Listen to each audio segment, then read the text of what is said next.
সিলেটের নতুন ব্রিজের নিচে অর্থাৎ সুরমা নদীতে অজ্ঞাত একটি লাশ পাওয়া গেছে কিছুক্ষণ আগে লাশটি ভেসে উঠেছে। লাশের পরিচয় এখনো পর্যন্ত শনাক্ত করা হয়নি। আনুমানিক বয়স 50-এর কাছাকাছি হবে। মুখে একটু দাড়ি আছে। ওনার লাশটা আসলে বেশে পেটটা ফুলে গেছে এরকম অবস্থা। হয়তো কোন সময় কে বা কারা হয়তো মেরে ফেলেছে বা কিভাবে আসলে ইনি এইভাবে নদীতে এসে পড়লেন তা আসলে জানা নেই। আমরা ঘটনার পুরোটাই বিস্তারিত জানানোর চেষ্টা করবো আমাদের সাথে এখনই যুক্ত আছে বাংলাদেশ পুলিশের গর্বিত সন্তান এবং সেনাবাহিনীর সদস্যরা আছে। তারা লাশ উদ্ধার করেছে, অর্থাৎ নদী থেকে ইতিমধ্যে উদ্ধার করে তারা অর্থাৎ তীরে এসে নিয়ে এসেছে। আমি সৃজন আহমেদ লাইভে যুক্ত আছি প্রাইম সিলেট থেকে। আপনারা কে কোথা থেকে দেখছেন এবং লাশের পরিচয় শনাক্তের জন্য আপনারা ভিডিওটি শেয়ার করে দিবেন, যাতে করে সবাই মাঝে ছড়িয়ে যায়, অর্থাৎ আত্মীয় স্বজনরা যাতে করে লাশের সন্ধান পায়, যারা আসলে নিখোঁজ, যে সকল পরিবারের যে একজন পিতা হতে পারেন বা কারো চাচা হতে পারেন। এরকম একটা ঘটনা ঘটেছে এখানে, অর্থাৎ আমি এখন অবস্থান করছি হযরত শাহজালাল ব্রিজ, যেটাকে আমরা নতুন ব্রিজ বলে থাকি, সেটা ঠিক নিচে সুরমা নদীতে আমরা দেখতে পাচ্ছি এখানে অসংখ্য মানুষ এখানে ভিড় জমিয়েছে। একটু উপরে করে দেখাই আমরা, অর্থাৎ সুরমা নদীতে একটু পানি পানি অংশটা দেখাই, যেহেতু পানি কমে গেছে। তারপরও জানি না কিভাবে আসলে ওনার লাশটা এখানে বেশি আসলো, আমরা এই বিষয়ে পুরোটা নিশ্চিত হতে পারিনি এখনো, যেহেতু এই ঘটনাটি কিছুক্ষণ আগে অর্থাৎ নামাজ যখন চলমান ছিল তখন আমরা খবর পেয়েছি। তো আমরা দূর থেকে চলে এসেছি এখানে নিউজটা কভার করার জন্য। অর্থাৎ লাস্টটি এখানে ছিল, আমরা যদি একটু দেখাই প্লিজ ক্যামেরা। লাস্টটি নদীর এইখানে ছিল। তো এখানে ছিল, আমরা আধা ঘন্টা আগে ওনার লাশটা প্রথমে স্থানীয় একজন দেখেছেন, পরবর্তীতে খবর পেয়ে পুলিশ আসে, সংবাদকর্মীরাও আসে, পরবর্তী সেনাবাহিনীর সদস্যরাও আসে। তো অনেকেই এখানে লাশের খবর পেয়ে আসে, আমিও এখানে এসেছি। তো লাশটা এখানে বেশি ছিল অনেকক্ষণ ধরে। হয়তো কোন সময় বেশি হয়তো কোনো এক সময় কেউ হয়তো মেরে ফেলে দিয়েছে বা কোন কারণে আসলে উনি এখানে এসে নদীতে এসে ভেসে পড়লেন তা আসলে অনেকটা অজানা, যেহেতু অজ্ঞাত লাশ, পরিচয় এখনো শনাক্ত করা যায়নি। তো আমরা চেষ্টা করবো আসলে আপনাদেরকে মাধ্যমে দেখানোর জন্য পুরোটা বিস্তারিত আসলে ঘটনা। আমি একটা জিনিস বলে থাকি যে সিলেটে এই গত কয়েকদিন ধরে যে যে ধরনের হত্যাকাণ্ড ঘটেছে বা যে ধরনের আসলে অনাকাঙ্ক্ষিত ঘটনা ঘটেছে তা আসলে বেড়েই চলেছে। অর্থাৎ আমরা কোনো সিলেটবাসী কোনোভাবে আসলে স্বস্তিতে থাকতে পারছি না। পুরো বাংলাদেশে যে সিলেটের যে একটা সিলেটের আধ্যাত্মিক নগরী হলেও সিলেটে এখন যে খুনের বন্যা বয়ে গেছে বা এই ধরনের একটা অনাকাঙ্ক্ষিত ঘটনা, সেটা আসলে কোনোভাবে থামানো সম্ভব হচ্ছে না। আইনশৃঙ্খলা বাহিনী তারা যথেষ্ট তৎপর আছে, যদিও জুলাই বিপ্লবের পরবর্তীতে তারা আসলে খুব একটা নিষ্ক্রিয় ছিল। ইদানিং তারা তাদের কার্যক্রম চালু হয়ে গেছে, কিন্তু তারও মধ্য দিয়ে আইনের ফাঁক ফাঁকি দিয়ে অনেকেই আসলে অনেক ধরনের ঘটনা ঘটিয়ে ফেলেছেন, তা অনাকাঙ্ক্ষিত। আমরা এই ধরনের ঘটনা আর পুনরাবৃত্ত চাই না, তবে তারপরও প্রতিদিন এরকম ঘটনার সাক্ষী হতে হচ্ছে, আপনাদেরকে প্রতিদিন দেখাতে হচ্ছে।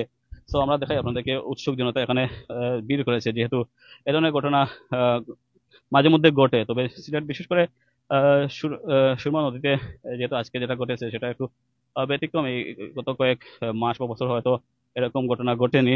আজকে যেটা ঘটলো, আমরা দেশে লাশ ইতিমধ্যে তোলা হয়েছে নদী থেকে। জি, আমরা ওই যে নামাজের টাইমে আমরা খবর পেলাম যে এরকম 50-60 বছর ঊর্ধ্ব একজন বৃদ্ধ বয়সে ওনার লাশ এখানে দেখা গেছে। তাৎক্ষণিকভাবে আমাদের যে ফাঁড়ির আইসি সহ আমরা ঊর্ধ্বতন কর্মকর্তা এখানে এসেছি। এসে আমরা লাশটা দেখলাম। আমাদের কাছে এখন পর্যন্ত প্রাথমিকভাবে দেখে মনে হচ্ছে যে এটা মানে কোনো মানে মার্ডার টাইপের কিছু না। তার শরীরে কোনো আঘাতের চিহ্নও নেই এবং তার সাথে আপনারা দেখেছেন 2টা মোবাইলও ছিল। দ্যাট মিনস হয়তো সে কোনো কারণে হয়তো নদীর পাড়ে এসেছে বা পড়ে যেতেও পারে বা অন্য কিছু থাকতে পারে, যেটা হয়তো আমরা বাকিটা তার মোবাইল টেস্ট করে হয়তো বের করতে পারবো। তার আত্মীয় স্বজন আসলে বাকিটা হয়তো জানা যাবে। তাই প্রাথমিক মনে হচ্ছে এটা ন্যাচারাল কোনো ঘটনা, মানে আনন্যাচারাল কোনো কিছু আমরা এখন পর্যন্ত পাইনি।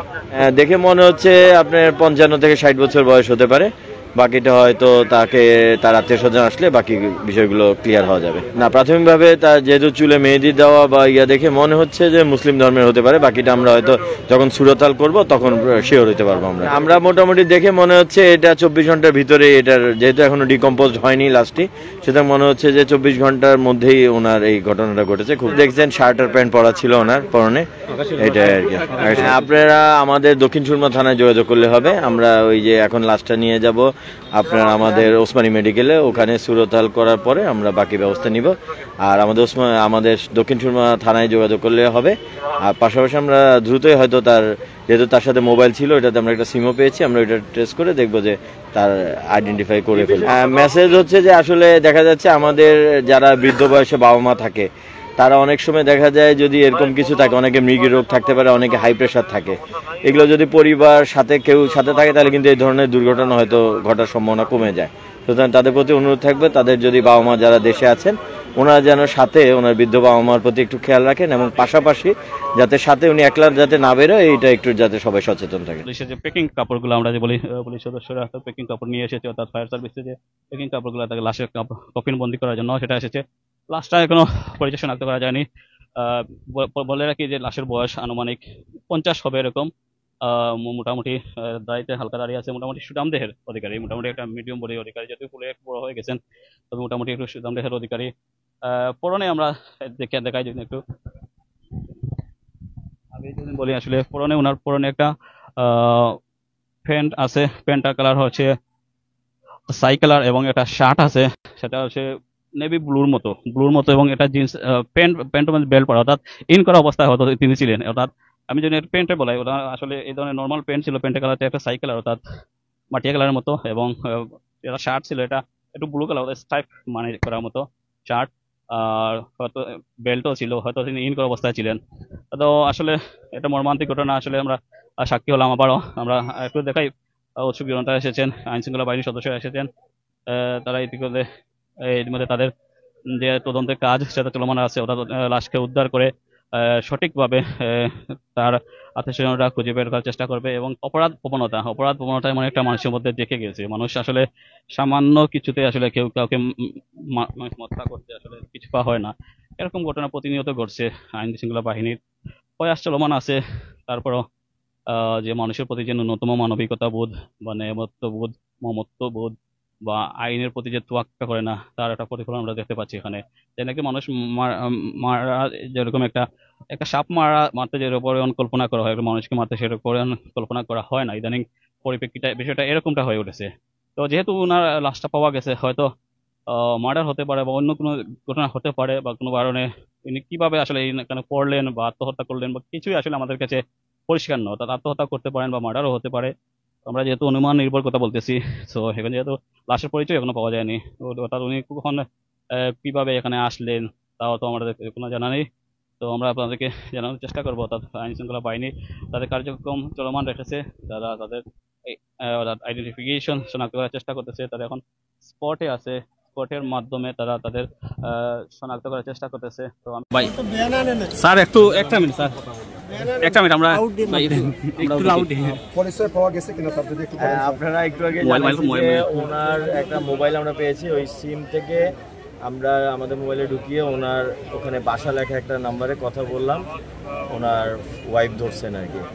প্রাথমিকভাবে নাম জানা গেছে, ওনার নাম ওই যে সোহরাব হোসেন, আর ওনার বাড়ি হলো কুমিল্লা, উনি শান্তি পরিবহন ফকিরাপুলে ওখানে আর কি চাকরি করেন। এই জায়গায় আসলো কিভাবে? এখন এই জায়গায় কিভাবে আসলে ওনার ওয়াইফও বলতে পারেন না, ওনারা বললো কালকে সন্ধ্যায় বেরিয়েছে। শরীরে কোনো আঘাত না, শরীরে আমরা এখন পর্যন্ত কোনো আঘাতের চিহ্ন পাই নাই, তবে প্রাথমিকভাবে আমরা যখন সুরতাল করবো পরিপূর্ণভাবে তখন হয়তো প্রাথমিকভাবে দেখা যাচ্ছে কোনো আঘাতের চিহ্ন। কত ঘন্টা যাবত পানিতে ছিল এরকম ধারণা করা যাচ্ছে? এটা আমার মনে হয় বেশিক্ষণ না, 24 থেকে 12 ঘন্টা এর বেশি হবে না, যেহেতু কালকে বের হয়েছে সন্ধ্যায়, তার মানে সিলেট উনি হয়তো রাতে এসেছেন, ভোর রাতের দিকে হয়তো আসতে পারেন। ভোর রাতে আসলে হয়তো আপনারা দেখতেছেন বেশিক্ষণ হয়নি। তার পরিবারের সাথে কথা হচ্ছে এবং কি তারা আসতেছেন? হ্যাঁ, পরিবারে যেহেতু তার ওয়াইফের সাথে কথা হয়েছে, আমরা ওনাকে পুরো ঘটনা যেহেতু তাৎক্ষণিক হয়তো সাডেন একটা শক খেতে পারে, এই জন্য উনি যে মারা গেছে বিষয়টা প্রাথমিকভাবে জানাইনি। তবে ওনার পরিবারের, ওনার মেয়ে আছে, মেয়ের জামাই আছে, আমি বলছি ওনাদের পরিবারের যারা গার্ডিয়ান ওনাদেরকে ফোন দিলে হয়তো বিষয়টা আমরা ওনাদেরকে বুঝাই বললে ওনারা পরবর্তীতে এখানে আসবেন। এখন আপনার তত্ত্বাবধানে লাশ? হ্যাঁ, এখন আমরা লাশ নিয়ে যাবো। আর কি কি পাওয়া গেছে স্যার? হাউসওয়াইফের সাথে 2টা মোবাইল, বাটন মোবাইল পাওয়া গেছে, আর কিছু নেই? না আর কিছু পাওয়া গেছে। ধন্যবাদ স্যার, আপনাকে অনেক ধন্যবাদ। আজ সকাল আনুমানিক 11:40 সময় সিলেটের শাহজালাল ব্রিজ অর্থাৎ নতুন ব্রিজের নিচে অর্থাৎ সুরমা নদীতে একটা অজ্ঞাত লাশ ভেসে উঠেছিল। স্থানীয়রা প্রথমে দেখতে পায়, পরবর্তীতে আমরা আসি এবং পুলিশ বাহিনী ও সেনাবাহিনীর সদস্যরা আসে। তো যেটা আমরা আসে জানতে পারলাম, আসলে ওনার যে বয়স আনুমানিক 50 বছর হবে। ওনার পরনে ছিল একটা আকাশি কালারের মতো শার্ট, এটা চেক অবস্থা ছিল, নিচে ছিল একটা গেঞ্জি ছিল, এবং প্যান্ট ছিল একটা মাটিয়া কালার প্যান্ট, নর্মাল প্যান্টের মতো মাটিয়া কালার প্যান্ট ছিল, এবং ওনার বেল্টটা ছিল একটা পরনে একটা বেল্ট ছিল। এবং ওনার মোবাইলে, ওনার পকেটে দুটো মোবাইল ছিল এবং সিম সহ মোবাইল ছিল। আসলে আমরা জানি না উনি কিভাবে আসলে সেই সুরমা নদীতে আসলেন বা কিভাবে মারা গেলেন, বা আসলে উনি কিভাবে এখানে আসলেন তার সঠিক কারণ আমরা জানি না। এটা স্বাভাবিক মৃত্যু না হত্যাকাণ্ড তাও আমরা জানি না। যেহেতু পুলিশ ইনভেস্টিগেশন করতেছে, তদন্ত কাজ চলমান আছে, তদন্ত কাজ এগুলি আমরা আসলে জানতে পাবো আসলে সঠিক কারণটা কি। তো আপাতত আমরা সঠিক কারণটা বলতে পারতেছি না। এটি ঘটনা ঘটেছিল, অর্থাৎ আমরা ছিলেন সিলেটের কদমতলী পয়েন্ট এবং উপশহরের মধ্যখানে যে ব্রিজটা আছে, তার শাহজালাল ব্রিজ, হাটের ব্রিজের ঠিক নিচে লাশটা এখন বর্তমানে নিয়ে যাওয়া হবে, অর্থাৎ দক্ষিণ সুরমা থানায়, পরবর্তীতে ওসমানী মেডিকেলে নিয়ে যাওয়া হবে মর্গের জন্য। তো এই ছিল সুজন আহমেদ, আমি এতক্ষণ আপনাদের সাথে তথ্যগুলো শেয়ার করলাম।